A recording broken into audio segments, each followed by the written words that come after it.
Welcome to the DPost Sports Chat. I'm Drew Rubenstein here with Ed Owens in Amon G. Carter Stadium, where West Virginia and TCU are about to square off. The two similar teams, both 3-5, both need to win 3 of 4 games to make a bowl game, and Ed and I will look at the 4 keys to the game. Ed, what's number 1 for us here? I think number 1, West Virginia's receivers have to make plays today.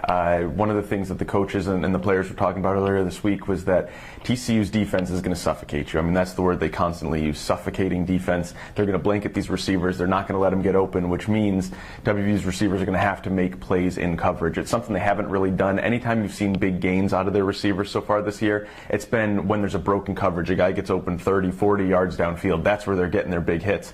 But they haven't really been good at possessing the ball, beating guys, going up and getting it. It's something they really have to work on, especially today. They need to be able to do that in order to have any success. And I think that leads into number 2, which would be WVU's offensive line versus TCU, and specifically their pass rush. The other side of the equation is for Clint Trickett to have a chance to even read a defense and identify the players downfield. The offensive line has to be able to block for him. I think WVU went a stretch there of 4 games where they had shuffled their offensive line. It seems like they've settled in on 5 guys that they feel comfortable with. The one question mark is Pat Egger, who went out last week with an injury, how comfortable he is. But TCU leads the league with 24 sacks. They also lead the league in interceptions, so they have playmaking ability there.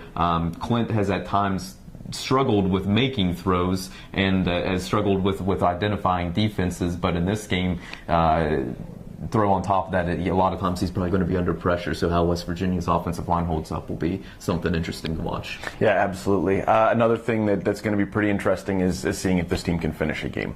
It's something they haven't been able to do the last 2 weeks. They've blown leads late. They've given it up. They've kind of choked it away.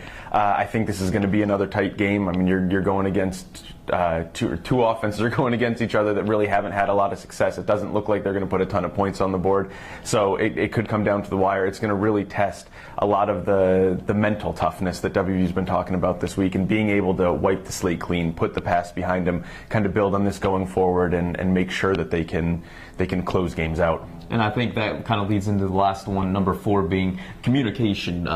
It's been interesting over the course of the season where after the 6th game of the season, Dana Holgerson and Clint Trickett have been working on their communication. Last week you had the fake field goal that went wrong, and everything seemed to spiral out of control after WVU tried a fake field goal, didn't get the first down, and then Kansas State rolled away in the second half. But that was a result apparently off of miscommunication between the sideline and the holder. And then even talking to the defensive players throughout the week, they mentioned that the 7 or 8 key plays that turned the game, the third downs that Kansas State had, came on miscommunication, where one guy thought he was doing something, one guy thought the defense was called this way and another guy thought the defense was called another way.